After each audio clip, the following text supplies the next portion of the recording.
이강민의 잡지사 11호로 11번째 페이지.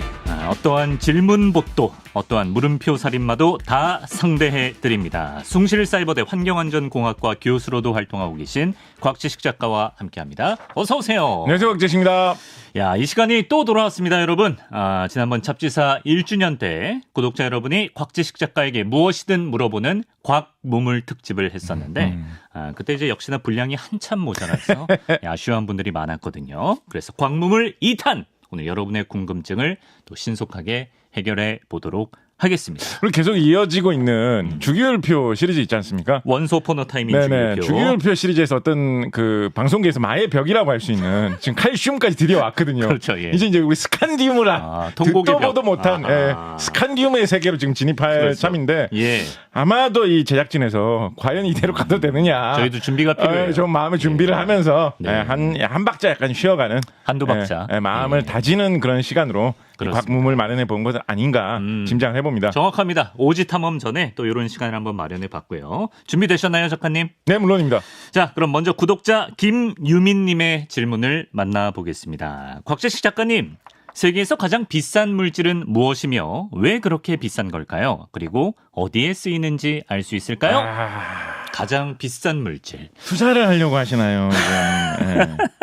뭐가 제일 비쌀까요? 다이아몬드 아니에요, 근데? 근데 이제 약간은 우리가 기준점을 하나를 마련해 놔야 되는 게 물론 다이아몬드 굉장히 비싼 다이아몬드들이 있습니다. 예를 들어서 뭐 영국의 임금님의 왕관의 중간에 박혀 있는 다이아몬드 이런 거 엄청나게 비싸겠죠. 네. 근데 이제 우리가 어떤 물건에 특히 이제 이분이 질문하신 어떤 의도를 살펴보면 그 물질의 가치를 이야기할 때 그 물질 그 자체의 가치를 이야기하는 것이지 거기에 녹아들어있는 어떤 뭐 예술적인 가치라든가 어떤 뭐 역사적인 가치를 따지는 것은 아니라는 것을 우리가 충분히 짐작할 수 있거든요. 그런 것 같아요. 그래서 다이아몬드라고 하면 그냥 평범한 일반적인 다이아몬드의 평균적인 것을 이야기를 해야지.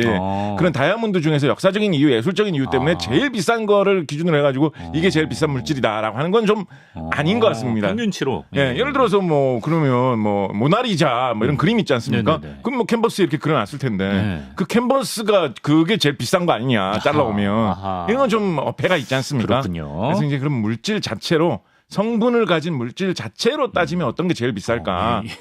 이렇게 보면 사실은 다이아몬드는 그렇게 비싼 편은 아닙니다. 그 비싼 편이 아니에요? 네, 그러니까 물론 비싼 편이죠. 저도 많이 있으면 좋겠어요. 더 비싼 게 많아? 그런데 다이아몬드는 우리 주기율표 시간에 탄소가 주 재료고 그렇죠. 탄소만 있으면 수덩이나 흑연을 만드는 탄소만 있으면 사실은 실험실에서 만들 수도 있다라고 말씀드리지 않았습니까? 네, 맞아요. 그래서 세계적인 다이아몬드라는 물질 그 자체의 평균을 구해 본다고 한다면 다이아몬드는 그렇게까지 막 어마어마하게 비싸지 않습니다. 예를 들어서 물질 중에서 아주 희귀한 무슨 방사능 물질이라 가지고 이거는 원자로를 캐고 또 캐봐도 진짜 조금밖에 없다.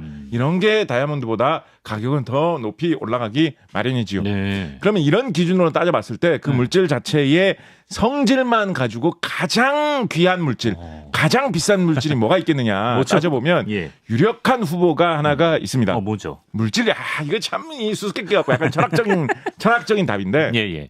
철학적인 답이라고? 이거 철학적이에요. 왜죠? 물질을 영어로 이제 매터라고 하지 않습니까? 네네. 그런데 세상에는 안티매터라는 게 있습니다. 안티매터. 네, 번역해서 반물질이라고 하죠. 물질이 가지고 있는 것과 거의 똑같은 성질을 반물질은 가지고 있는데 물질하고 전기만 정확하게 반대예요.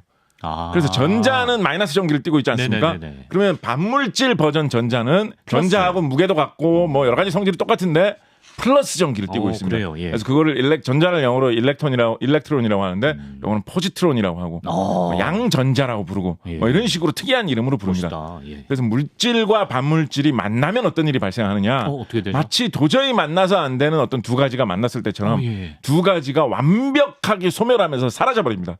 그리고 대신에 그 물질에 원래 있었던 양, 무게만큼에 해당하는 강렬한 빛을 내뿜지요.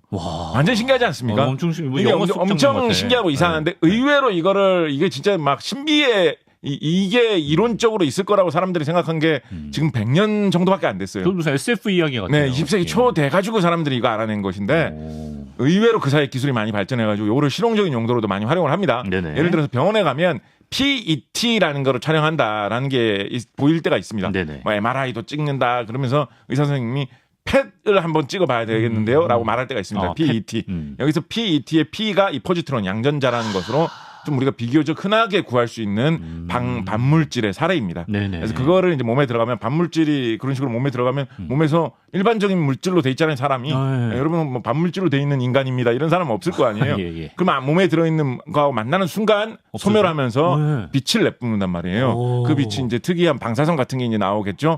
그럼 이제 그거를 이제 들여다보면서 이 사람 몸속이 어떻게 돼 있느냐를 관찰하는 그런 진단 장비, 의료용으로도 사용되고 있습니다. 네네. 요거는 정말 극소량의 빛만 나오더라도 충분히 사람의 내부를 살펴보는데 지장이 없기 때문에 정말 조금밖에 안 무게를 뭐 단다라는 게 의미가 없을 정도의 이 양전자 반물질밖에 사용되지 않습니다. 그래요? 예. 근데 반물질에 대해서 본격적으로 연구를 하는 사람들은 반물질을 열심히 많이 만드는 곳도 있지 않겠습니까? 예를 들어서 대표적으로 세른이라고 하는 아주 뭐 입자 물리학을 연구하는 사람들의 성지라고 할 수 있는 프랑스와 스위스 근처에 스위스 제네바 근처든가 프랑스와 스위스의 근처의 국경 지방에 있는 세른 아주 거대한 연구소가 있습니다. 세른이라고 해가지고 거기에 이제 LHC라는 연구 장비가 이제 제일 큰데 연구 장비 하나의 크기가 한 막 몇십 킬로미터 정도가 되는 말도 안 되는 뭐 거대한 그런 장비를 갖다 놓고 실험을 하는 곳이 있는데.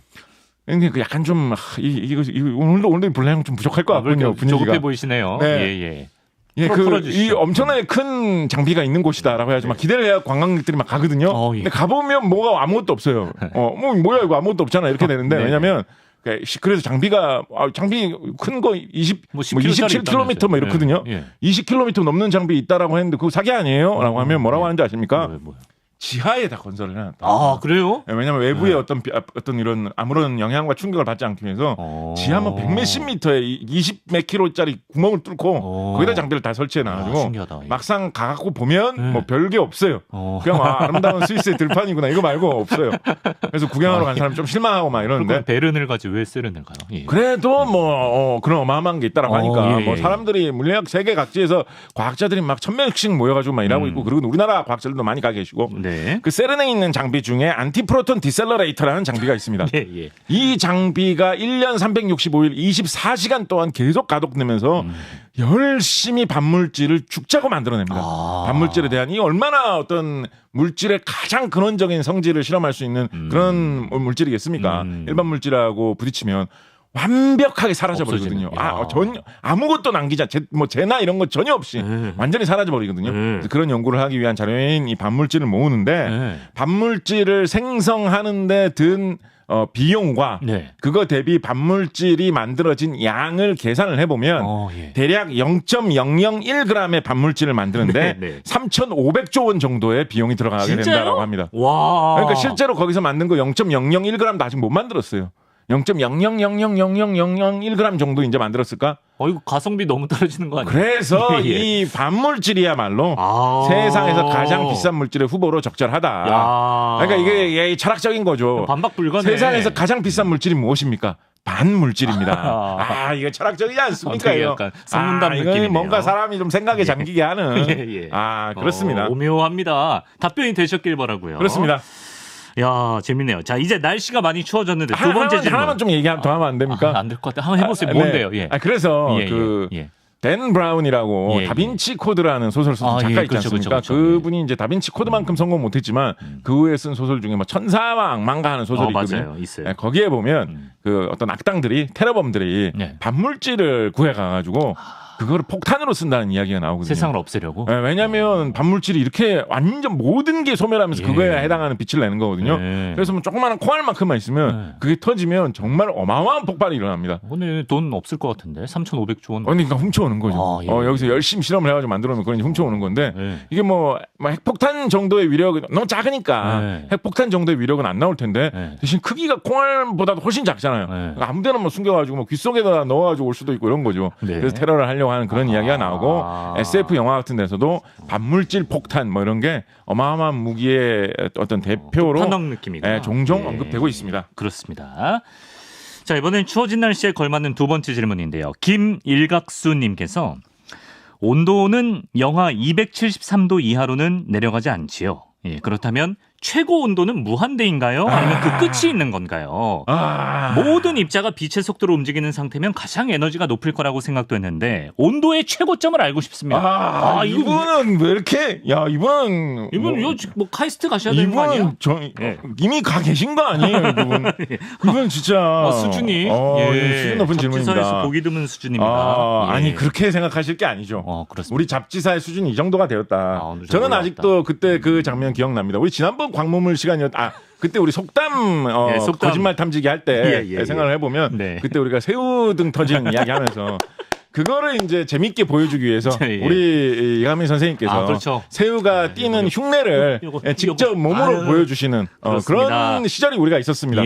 조금이라도 더 재밌게 보기 위해서 진짜 우리 국내 방송사상 공중파 방송사상 최초로 새우 점프 흉내 내시는 아나운서가 탄생한 그런 프로그램이었는데 그게 언제 지났다고 지금 수준이 이 수준까지 올라왔다. 상전벽해. 그렇습니다. 최고 온도. 그렇습니다. 일단 온도란 무엇이냐 이걸 한번 생각해 볼 필요가 있습니다. 온도란 무엇이냐. 이 사실은 이게 좀 심각하고 좀 심오한 문제입니다. 우리가 온도 뭐 차가운 돌이 있고 따뜻한 돌이 있다. 차가운 돌하고 예를 들어 아주 뭐 냉장고 속에 넣었다 꺼내온 돌 아주 차가워요. 끓는 물 속에 집어넣었다 꺼내온 돌 엄청 뜨거워요. 차가운 돌 만지면 차가 이렇게 되고 뜨거운 돌 만지면 뜨거워 이거 뭐야 이렇게 되는데 그렇게 만져보기 전에 이렇게 보면 별 차이가 없잖아요. 차가운 돌이나 뜨거운 돌이나. 보면 그렇죠. 뭐 차가운 돌이 뭐 더 큰 것도 아니고. 아니죠. 뭐 차가운 돌은 뭐 빨간색인 것도 아니고. 뭐 아무 차이가 없어요. 냄새가 차가운 돌에서는 뭐 이상한 냄새가 나는 것도 아니고. 아무 차이가 없잖아요. 그러네. 도대체 차갑고 뜨겁다라는 것은 뭐의 차이냐. 사실 이것도 좀 심오한 문제입니다. 근데 뭐 안에서 뭐가 열심히 움직여서 뭐 그런. 그렇습니다. 그래서 차갑고 뜨거운 것의 근본적인 차이는 우리 원소 이야기하면서 많이 했지만 모든 물질이 기본적으로 원자로 되어 있는데 차가운 것일수록 그것을 이루고 있는 원자들이 천천히 떨리고 있고 뜨거운 물질일수록 빠르게 떨리고 있는 것이 온도의 차이다라는 것이죠. 그래서 더 빠르게 떨리고 막 열나게 빠르게 떨리고 있을수록 진짜로 막 열이 나는 거예요. 뜨거운 거예요. 그리고 천천히 떨리고 별로 안 떨리고 있으면 안 떨리고 있을수록 차갑게 느껴지는 거죠. 그러면 가장 안 떨리고 있는 상태가 무엇이겠느냐? 전혀 안 떨리고 모든 원자들이 가만히 있는 상태. 프리즈. 그게 최고로 아무것도 안 떨리는 상태겠죠. 그 상태의 온도가 방금 언급해 주신 영하 273.15도이고 이거를 이제 흔히 절대 영도 이런 식으로 부릅니다. 그리고 이렇게 아무것도 안 움직이고 가만히 있으니까 조금의 떨림도 없이 가만히 있으니까 아무것도 주위를 지나다니는 게 방해하는 게 없어서 이때는 전기가 굉장히 잘 흘러서 초전도 현상이 일어난다. 뭐 이런 이야기로 이제 이어질 수가 있는 거죠. 자, 그러면 이제 이분이 잘 지적하셨어요. 안 움직이는 거는 정지해 있는 거 이상으로 가만히 있는 것보다 더 느리게 움직일 수는 없잖아요. 그렇죠. 그러니까 낮은 온도는 한계가 있는데 높은 온도는 빨리 움직이고 하면 계속 더 높아질 수 있는 거 아니냐라는 의문을 제기를 해주셨습니다. 그 내용이구나. 그리고 나서 이분이 지금 한 발 더 밟아주신 게 뭐냐면 여기서 진짜 이분의 어떤 지성과 우리 잡지사의 수준을 진짜 향긋하게 냄새 맡게 되는데요. 김일각수님. 진짜 유니콘 같은 분이신 것 같은데 정말로 이 생각까지 하셨습니다. 이거 대단하신 거예요. 지금 과학적 소양이 있으신 거예요. 물질이 그렇게 일고 있는 원자가 빨라질수록 온도가 높아가는데 우리가 이런 얘기 많이 하잖아요. 세상에서 가장 빠른 속도는 광속이다. 빛보다 빠를 수는 없다. 빛의 속도가 제일 빠른 거다. 이런 얘기를 많이 하잖아요. 들어봤어요. 그럼 물질이 온도가 들어가면서 안에 원자가 떨리고 아무리 떨린다고 빨리 움직인다고 하더라도 광속에 도달할 수는 없을 거 아니냐. 그걸 그렇게 생각하는 거예요. 이분이. 그래서 온도의 어떤 최고 온도는 절대적인 온도의 최극상은 원자가 광속으로 떨리고 있는 속도가 아니냐라는 이런 의문을 그래서 빛의 속도라고 쓰셨구나. 이런 진작을 던져주신 거예요. 이거는 정말 이분은 진짜 지금으로부터 한 120년 전 정도에 태어나셨으면 이분은 정말 위대한 과학적 발견을 하셨을 분입니다. 자, 그런데 조금 더 이제 심각하게 생각을 해보면 여기에서 고민거리가 조금 더 있습니다. 온도라는 거는 여러 가지 원자들이 움직이는 그 속력의 평균을 온도라고 하는 거거든요. 그렇기 때문에 그 원자들이 떨리고 있는 그 상태의 평균을 가지고 온도라고 이야기를 하기 위해서 그거를 보고 온도를 계산을 해내는 겁니다. 계산적으로는 측정을 할 때도 뭐 같은 영향을 미쳐서 측정을 하고 원자가 광속에 거의 가깝게 움직일 수는 있겠죠. 근데 이게 떨리려면 평균적으로 그 속도를 내기 위해서 한쪽으로만 계속 가면 뭐 평균적인 속도라는 게 나오지 않잖아요. 이 자리 입장 저기 멀리 가버리잖아요. 그렇죠, 예. 이 자리에서 왔다 갔다 해야지 떨리고 있구나라고 해서 온도라는 걸로 이제 나타날 텐데 네. 왔다 갔다 하려면 광속으로 오른쪽으로 가고 있던 원자가 반대쪽으로 다시 왼쪽으로 와야지 이게 왔다 갔다 하면서 떨릴 거 아니에요. 그죠? 그러면 광속으로 오른쪽으로 갔다가 멈췄다가 유턴해서 왼쪽으로 가고 또 왼쪽으로 좀 가다가 멈춰서 유턴해서 오른쪽으로 가고 요게 계속 반복돼야겠죠. 금붕어처럼. 그래서 최고의 속도는 광속하고 상당히 가까워질 수 있겠지만 이 유턴할 때 요때는 멈췄다가 돌아갈 수밖에 없어요. 그치. 그렇기 때문에 평균적인 속도를 재보면 광속보다는 낮게 나올 수밖에 없습니다. 그렇구나. 방향 전환할 때 멈췄다가 유턴해야 되니까. 속도 꺾이죠. 네, 그래서 실제적으로 우리가 상상할 수 있는 최고의 온도는 이런 식으로 이론적으로 따져야 될 것들이 몇 가지가 있습니다. 아무리 광속까지 돋는 이론상 도달할 수 있다고 해도 이래서 안 되고 저래서 안 되고 하는 것들이 있습니다. 그거를 다 반영을 해가지고 과학자들이 계산해 놓은 이 이론상 생각할 수 있는 한계치에 해당하는 온도를 있어요. 플랑크 온도라고 하는데요. 대략 섭씨로 따지면 1 뒤에 0이 32개 정도 붙는 온도입니다. 이게 이론상 생각할 수 있는 최대의 온도인데 그런데 과학자들이 실제로 생각하기에 근데 이제 이런 거 이게 참 심오하고 좋은 질문이에요. 이런 거 우리 생각해 볼 수 있잖아요. 자, 좋아. 그렇다고 치자. 근데 우리가 이 우주에 사는 이상 예를 들면 이런 식으로 생각해 볼 수 있잖아요. 물 한 방울이 있는데 이 물 한 방울을 우리가 계속 온도를 한번 높여보자. 계속 불을 떼고 지지고 해가지고 올려보자. 근데 그렇게 해가지고 우주에 있는 모든 에너지를 다 투입을 해가지고 물 한 방울에 있는 온도를 높이 올라갈 대로 다 올린 거예요. 그렇게 해볼 수 있겠죠? 그래서 어떤 온도가 달성이 됐어요. 그러면 그 이상의 온도는 올릴 수가 없잖아요. 우주에 있는 에너지를 지금 다 소모했는데. 그래서 그런 식의 한계치도 우리가 생각해 볼 수가 있단 말이에요. 그래서 그런 관점에서 우주가 태초에 처음 생긴 소위 뭐 빅뱅 우주의 시작 대폭발이라고 하죠.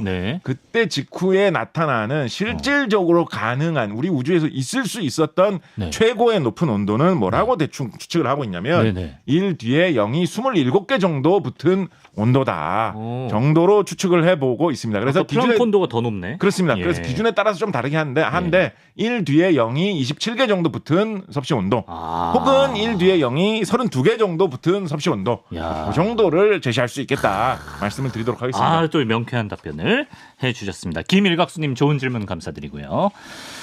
자, 이제 세 번째 질문자를 만나보겠습니다. 이번에는 아주 특별한 분이 잡지사에 질문을 남겨주셨다고 하는데요. 이번에는 질문을 작가님께서 직접 읽어주실까요? 네. 안녕하세요. 갈로아 작가님. 항상 재밌게 보고 있습니다. 5,000원의 신사임당 작품으로 전해지는 그림 모양이 있고 거기에 나비와 어떤 땅벌레가 그려져 있는데요. 도대체 한국 5,000원에 등장하는 이 곤충들은 무엇으로 추측되나요? 21세기 리얼 돈벌레라고 해야 할까요? 이분은 일단 번지수를 잘못 짚으셨죠? 갈로아 작가에게 질문을 남겨주셨는데 이 질문자 누구죠? 네, 접니다. 아이디 캐릭터를 쓰는 곽재식 작가가 직접 남겨준 질문이었습니다. 제가 이 잡지사 이거를 거의 다 듣거든요.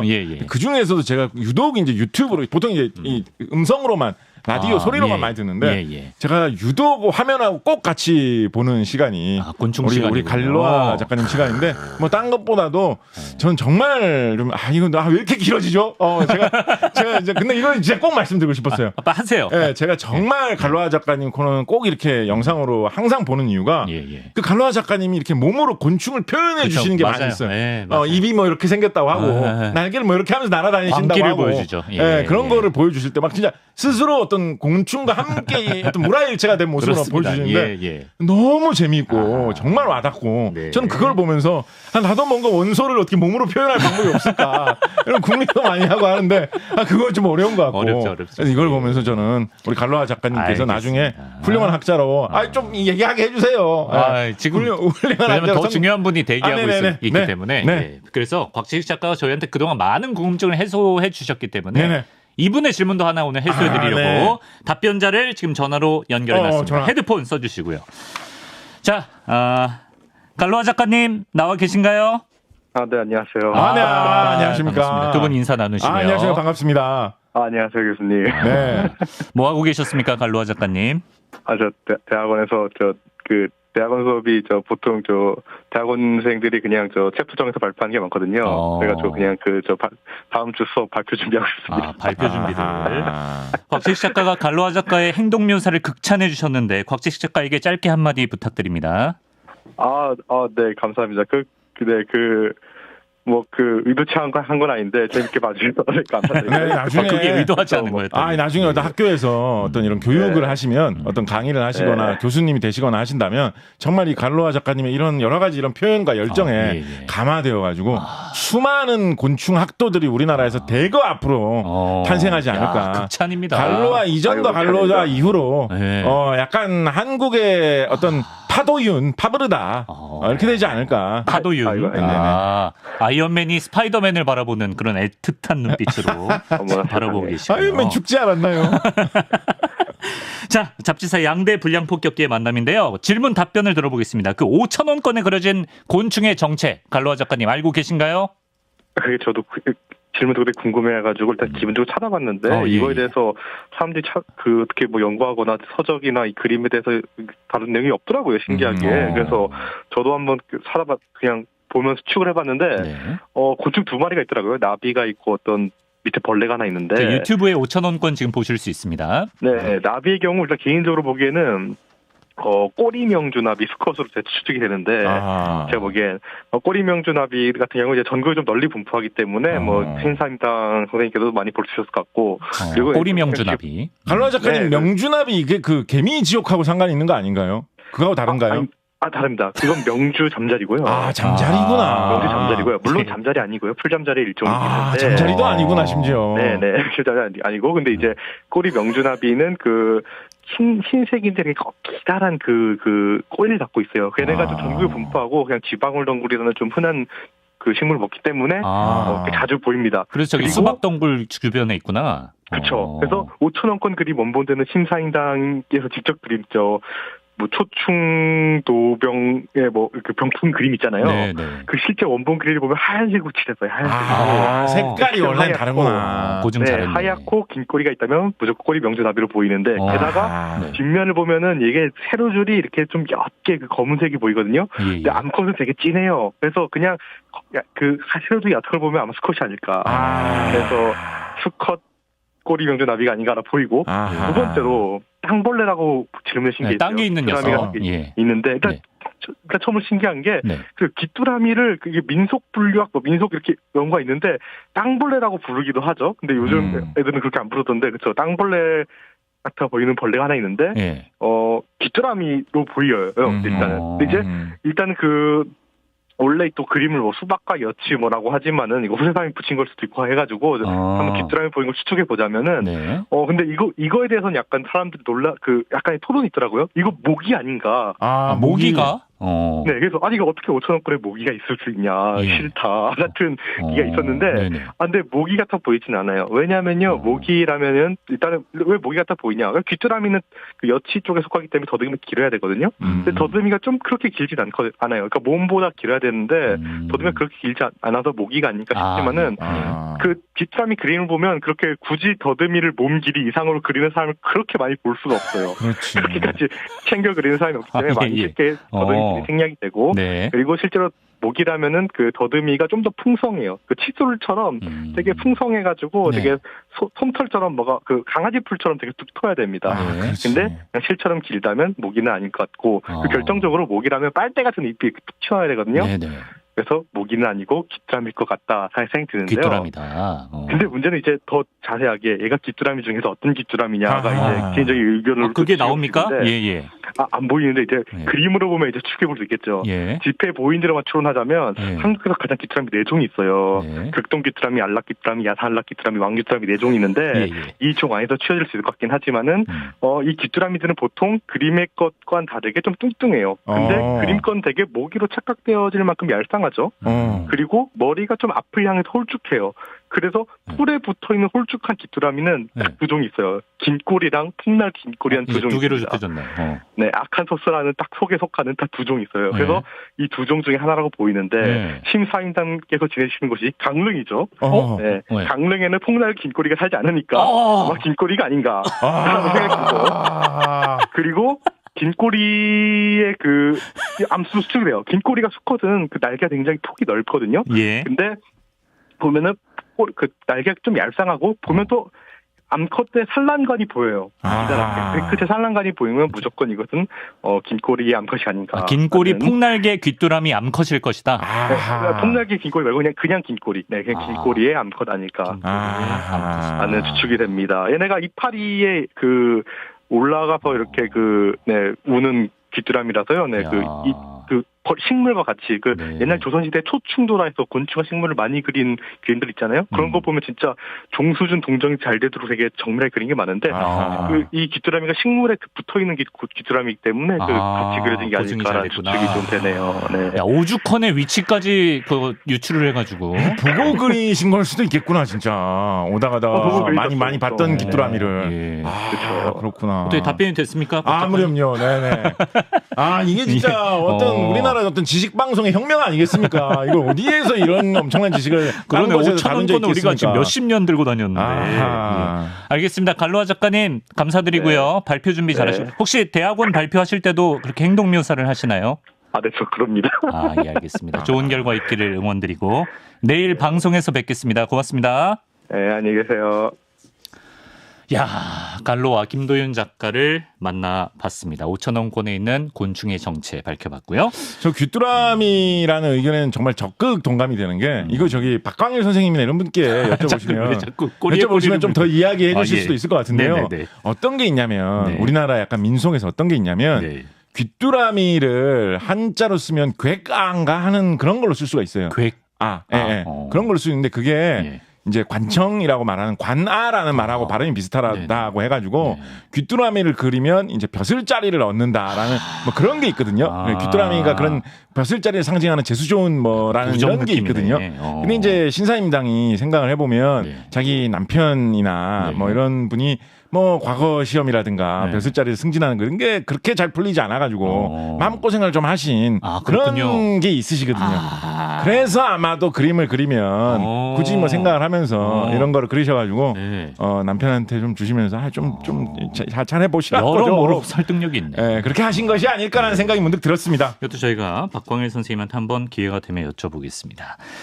자, 다시 구독자 질문으로 재빠르게 돌아가 보겠습니다. 구독자 신승훈님께서 조남은 굉장히 좀 발라드풍인데요. 나는 울고 싶진 않아. 설마 그분이실까요? 그분이 아닌 것 같습니다. 왜냐하면 귀신을 물리치는 괴신 파기자 곽지식 작가에게 궁금한 점이 있다고 하시면서 저는 중학교 과학교사입니다. 가수는 아니셨군요. 아이들이 귀신의 존재에 대해 많이 질문하는데 설명을 해도 믿으려 하질 않네요. 귀신이 존재하지 않음을 알기 쉽게 설명할 수 있을까요? 아까보다는 좀 감흥이 덜하신 것 같네요. 왜냐면 김일각스님보다는 좀 흔한 질문이기도 하거든요. 일단은 제가 하나 보내드리고 싶은 것으로는 유령 잡는 화학자라는 책이 있습니다. 명저죠. 명저인 걸 아시는군요. 제가 다 완독했습니다. 그러시군요. 그런 책이 있는데 그 책에 보면 처음부터 끝까지 이에 대한 설명으로 가득 차 있습니다. 온갖 귀신, 뭐 이상현상, 뭐 괴물 다 잡습니다. 그런 것으로 다 차 있는데 그걸 좀 참조를 하시면 다양한 이야기를 좀 보실 수 있으실 거고요. 오늘 그 중에서 좀 심심한 거 하나만 말씀하시죠. 하나만 말씀을 드리면 맛배기로 우리가 코끼리가 엄청 덩치가 크지 않습니까? 그렇죠. 당연히 이제 코끼리도 뇌가 굉장히 크겠죠. 코끼리가 어떻게 보면 사람보다 뇌가 더 클 수 있습니다. 그죠? 덩치가 그렇게 큰데 머리도 크지 않습니까? 코끼리 머리가 뇌도 크지 않습니까? 코끼리가 실제로 지능도 나쁜 편은 아니라고 하죠. 그런데 코끼리가 그렇다고 막 걸어다니면서 막 뭐 말을 한다든가 사람한테 이 목에 건초 좀 더 주게라고 한다거나 하지는 않지 않습니까? 그러진 않죠. 뭐 자기들끼리 뭐 물론 코끼리들이 어느 정도 의사소통을 합니다만 자기들끼리 뭐 복잡하게 어떤 뭐 시를 쓴다든가 뭐 코끼리의 인생에 대해서 어떤 슬픔이나 기쁨을 노래하는 어떤 가사를 읊조린다든가 이런 일은 하지를 않습니다. 머리가 크고 뇌가 발달한 동물이라고 해가지고 말을 할 수는 없는 것이죠. 사람의 뇌에서는 말을 할 수 있는 특유의 부분이 발달되어 있습니다. 그래서 사람은 말을 할 수가 있는 것입니다. 내가 단순히 크다고 말할 수 있는 게 아니라 말하는 능력을 가진 뇌의 부분이 있어요. 프랑스의 과학자 폴 브로카라는 분이 자기의 환자 중에 한 사람이 말을 잘 하는데, 그러니까 말을 잘 이해를 하는데 의사소통이 되는 것 같은데 발음이 안 되는 거예요. 뭐 탄인가 탁인가 발음이 하나밖에 안 됐대요. 그래서 탄 이런 식으로밖에 발음을 못 하는데 그런데 언어를 이해하거나 자기가 말하려는 어떤 의사가 있다라는 거는 살아있다라는 거를 알아냈거든요. 네. 그래가지고 나중에 이분의 뇌를 관찰을 해보니까 이분의 뇌 중에서 한 부분만 손상을 입었다라는 사실을 알아낸 거예요. 그래서 그 부분을 브로카 영역이라고 부릅니다. 예. 그러고 나서 나중에 카를 베르니케라는 분이 또 어떤 자기의 환자를 발견했는데 이 사람은 어떤 특징이 있냐면 말을 곧잘 해요. 그런데 말의 내용이 전혀 아무 내용으로도 연결이 안 되는 거예요.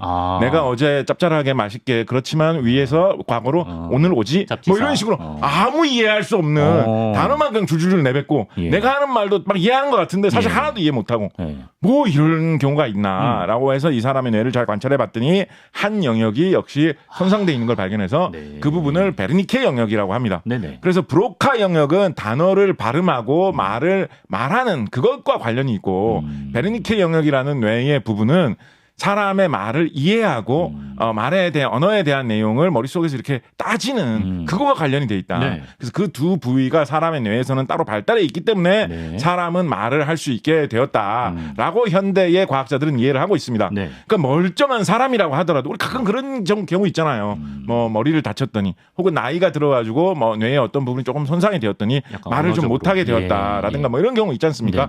그래서 멀쩡한 사람이라도 이 브로카 영역이나 베르니케 영역이 손상을 입으면 말을 하지 못하게 되는 겁니다. 뇌의 그 부분이 없어지면 말을 하는 기능이 그만큼 없어지게 되는 거예요. 그런데요? 뇌가 없어지면 말을 못하게 되는 거죠. 자, 그런데 유령이 나타나가지고 억울합니다 라고 말을 하면 이것은 도대체 무슨 브로카 영역과 무슨 베르니케 영역이 어디에 있어서 그런 복잡한 말을 할 수가 있다는 겁니까? 말을 한다는 게 그렇게 쉬운 거가 아니거든요. 옛날 사람들은 이 뭐 뇌의 복잡한 구조나 말을 한다는 게 얼마나 쉬운지 몰라가지고 뭐 이렇게 하다 보면 말할 수도 있는 거겠지라고 되게 막연하게 생각을 했어요. 근데 현대 과학자들이 생각을 해보니까 뇌가 아무리 크고 아무리 똑똑한 그런 동물이라도 사람이라도 말을 하려면 뇌 중에서도 특별히 브로카 영역, 베르니케 영역 같은 부분이 발전해서 잘 갖춰지고 서로 협동을 이룰 때만 말을 한다라는 기능이 이루어질 수 있다는 것을 알아냈는데 귀신 따위가 그런 게 있겠느냐? 그런 게 없잖아요. 그럼 얼마나 이상하고 신비한 일입니까? 만약에 그런 게 없는데도 말을 할 수가 있다면 그렇기 때문에 유령이라는 것은 어떤 우리의 착각이나 환상이나 꿈에 가까운 것이지 어떤 실존하는 것이라고 보기는 아무래도 어렵다라는 것입니다. 더 깊이 있는 내용은 유령 잡는 화학자 참고하시고요. 마지막 질문 보겠습니다. 벌써 마지막인가요? 오늘 시간을 좀 많이 할애해 드리는 거예요. 구독자를 위한 시간이기 때문에. 그렇군요. 마지막 질문. 이번엔 푸바오의 팬이라면 아주 궁금해하실 만한 질문인데요. 설레이는 북극곰님께서. 근데 북극곰이에요. 이름은. 심지어 설레이는도 잘못된 표현이죠. 설레는. 네네. 작가님, 판다는 어디로부터 단백질 합성을 위한 연료를 얻는 걸까요? 하루 종일 대나무를 씹고 삼켜서 발효를 시키는 건가요? 이거 진짜 기막힌 질문입니다. 저도 이거 근데 궁금했어요. 이거 정말 멋진 질문입니다. 이거 진짜. 그래요? 아까 그분 빼고는 다 칭찬해 주시네요. 이거 진짜 신승훈님 빼고는. 아니 신승훈님께서도 그 신승훈님께서는 이걸 짧게 설명드리기가 좀 어려워서 유령감 잡는 화학자를 사보시라고 제가 이제 말씀을 드리는 거고요. 설레는 북극곰님.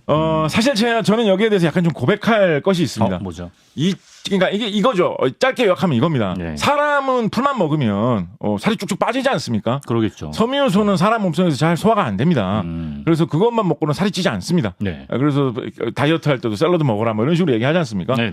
그런데 판다는 누가 봐도 살이 통통하게 잘 찌잖아요. 그렇죠. 그런데 판다는 자연 상태에서 풀어놓으면 정말 대나무 말고는 아무것도 안 먹거든요. 거의 전혀 아무것도 안 먹고 99% 대나무만 먹는다고. 우리 눈에 더 맛있어 보이는 게 있어도. 근데 사실은 그렇지는 않습니다. 또 먹여보면 무슨 뭐 이렇게 과자 같은 거 먹여보면 그런 거 먹어요. 판다가 먹긴 먹습니다. 이런 거 먹고. 그런 거 먹긴 먹는데 자연 상태에서 풀어놓으면 진짜 대나무밖에 안 먹거든요. 많은 판다 연구하는 사람들이 굉장히 신비롭게 여긴 특성입니다. 도대체 판다는 어떻게 풀만 먹는데도 저렇게 살이 찌는 걸까? 이게 진짜 신비로운 일 아니냐. 많은 사람들이 고민하던 문제였습니다. 특이해요. 2010년대 초반까지만 해도 우세하던 학설이 하나가 있었습니다. 뭐죠? 사실은 이거는 좀 동물계 전반으로 확대해 볼 만한 문제인데 이거 갈로아 작가님 한번 설명해 주신 적이 있었어요. 대부분의 동물이 이렇게 섬유소를 분해해가지고 자기 살로 만드는 능력이 없습니다. 예, 그래서 소 같은 경우에는 몸속에 일단은 섬유소를 많이 먹고 그걸 자기가 직접 분해를 못하기 때문에 몸에 있는 세균이나 미생물들이 그거를 분해하게 만들어가지고 몸속에서 그거를 삭히게 되면 그 삭힌 거를 자기는 쪽쪽 빨아먹는 거다라고 말씀을 드렸거든요. 그래서 소 같은 경우에는 우리 고창찌개 가보시면 소의 위 부분에서 양, 벌집양, 천엽, 막창 이런 것들이 있습니다. 다 위예요. 있죠. 위가 여러 단계로 그렇게 복잡하게 구성이 되어 있는 게 위를 큼지막하게 만들어가지고 되새김질을 하면서 오랫동안 거기다 음식을 갖다 놓고 미생물들이 그걸 삭히도록 기다리게 하는 겁니다. 그래야지 그걸 흡수하고 소화를 해가지고 자기 살찌는데 활용을 할 수가 있으니까. 근데 사람의 위는 그런 게 없잖아요. 뭐 개나 뭐 고양이도 마찬가지입니다. 사람의 위 뭐 이렇게 위 조영술에 검진 받으러 가면 뭐 위에 뭐 어디 뭐가 나쁩니다 이런 식으로 이야기를 하지. 뭐 무슨 뭐 천엽이 나쁘신 것 같습니다 이런 식으로 얘기 안 하잖아요. 사람한테는. 사람은 그런 구조가 없어요. 그래서 사람은 이게 섬유소 소화를 못하고 살이 안 찌는 겁니다. 풀만 먹어가지고는. 근데 그때 갈로아 작가님이 곤충 중에서는 그게 소화가 되는 게 있다라는 걸 말씀해 주셨습니다. 사람은 그게 안 돼요. 소나 그런 동물들은 다른 뭐 토끼 이런 것도 마찬가지고요. 몸속에서 미생물을 키워서 그게 되는 거거든요. 2010년대 초반까지만 해도 과학자들이 판다도 위장 속에서 내장 속에서 미생물을 키워가지고 삭혀서 먹는 걸 거다라고 많이들 추측을 하고 실제로 판다의 뱃속에서 미생물을 채취를 해가지고 그걸 연구하니까 소에서 나오는 거랑 뭔가 비슷한 활동을 하는 것 같다라는 연구 결과들도 막 나왔습니다. 저는 그래서 2010년 초까지 그런 논문 같은 거를 보고 지금 참 죄송스러운 말씀입니다만 제가 타 방송이나 이런 데 나와가지고 판다의 이습성에 대해서 이야기를 하면서 그 2010년대 초반에 나온 그거를 소개를 해드린 적이 제가 한 2차례 정도 있었던 것 같아요. 그때는 그게 최신판이었으니까. 그런데 2020년대로 넘어오면서 10년 사이 연구가 더 진전돼가지고 이 가설이 깨져버렸습니다. 그럼 어떻게? 판다의 몸의 내장과 안의 내부 구조와 안에 사는 여러 가지 그런 미생물들까지 다 살펴본 결과 판다의 내장 구조는 소나 무슨 뭐 양, 토끼하고 비슷하기는커녕 오히려 육식동물하고 더 비슷하다는 결론이 나와버렸어요. 육식동물이랑? 완전 황당하죠. 얘는 고기 안 먹는데? 완전 황당하죠. 그래서 이게 완전 이제 문제가 완전 산으로 날아가 버렸습니다. 이거 진짜 이 과학자 수많은 과학자들이 진짜 이거를 무슨 판다가 인기도 많은 동물이잖아요. 예산 따기도 좋거든요. 수많은 과학자들이 이걸 도전시키게 한 큰 문제가 되어버렸습니다. 한 10여 년 생각하더니 지금 무너져 버렸거든요. 문재인 상태로 남아 있는 거예요? 최신 학설은 뭐냐? 저 어제도 무슨 새로 나온 논문이 없나 싶어가지고 찾아왔는데 최신 학설은 뭐냐? 상당히 학설이 좀 어이가 없습니다. 우리가 식물 채식을 하면 거기에는 대부분 섬유소가 많다라고 하지만 보통 식물도 아무리 그래도 단백질이 있기는 있죠. 콩 같은 건 단백질이 유독 많다고 하고 밀가루는 탄수화물 덩어리다라고 하잖아요. 근데 막상 분석을 해보면 밀가루도 한 10% 정도는 단백질이 있기는 있습니다.